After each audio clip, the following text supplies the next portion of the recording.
Lebih dari 350 tahun, Belanda menjajah Nusantara. Tapi apa yang mereka tinggalkan tak hanya luka sejarah, melainkan juga bangunan, sistem, dan budaya yang masih hidup hingga kini. Dalam video ini, kita akan menelusuri peninggalan Belanda di Indonesia yang masih berdiri dan berfungsi sampai hari ini.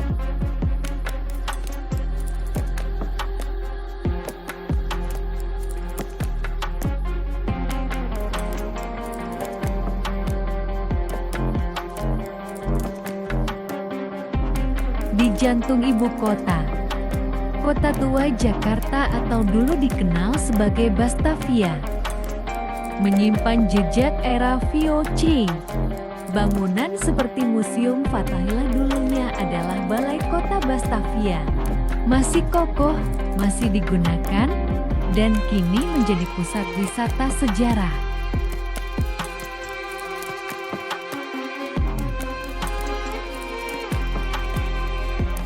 Belanda juga membangun sistem transportasi yang masih jadi tulang punggung hari ini.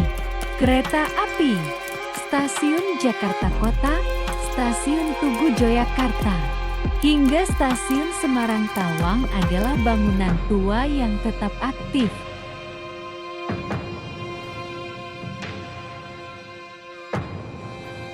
Untuk mempertahankan kekuasaan, Belanda membangun benteng di kota-kota strategis. Salah satunya Fort Rotterdam di Makassar bekas markas VOC yang kini menjadi museum sejarah. Di Yogyakarta, Benteng Vredenburg menyimpan jejak perlawanan dan pengawasan Belanda terhadap Kesultanan.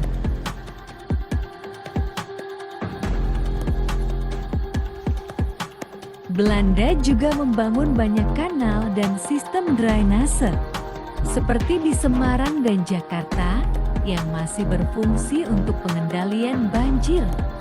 Jembatan Merah di Surabaya bukan hanya simbol pertempuran, tapi juga peninggalan sipil era kolonial.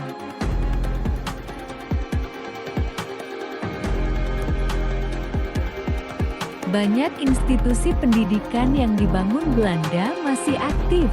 Universitas Indonesia awalnya adalah School Thought of Leiding, Van Indis Artsen STUVia, sedangkan ITB di Bandung dulunya Tekniska Hogeschool T Bandung.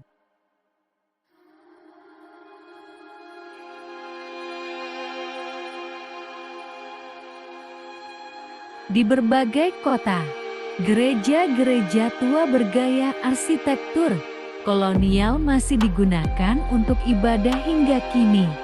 Salah satunya adalah Gereja Belenduk yang berdiri sejak ke-1753. Tak hanya bangunan, warisan kolonial juga menyentuh budaya. Sistem hukum perdata Indonesia banyak diadaptasi dari hukum Belanda. Bahkan dalam kuliner, kita bisa mencicipi pengaruh Belanda dalam roti, kue, dan cara minum teh.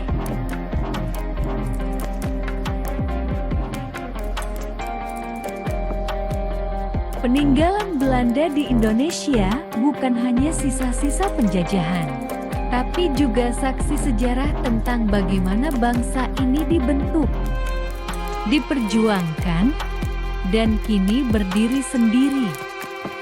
Tugas kita bukan menghapusnya, tapi memaknainya,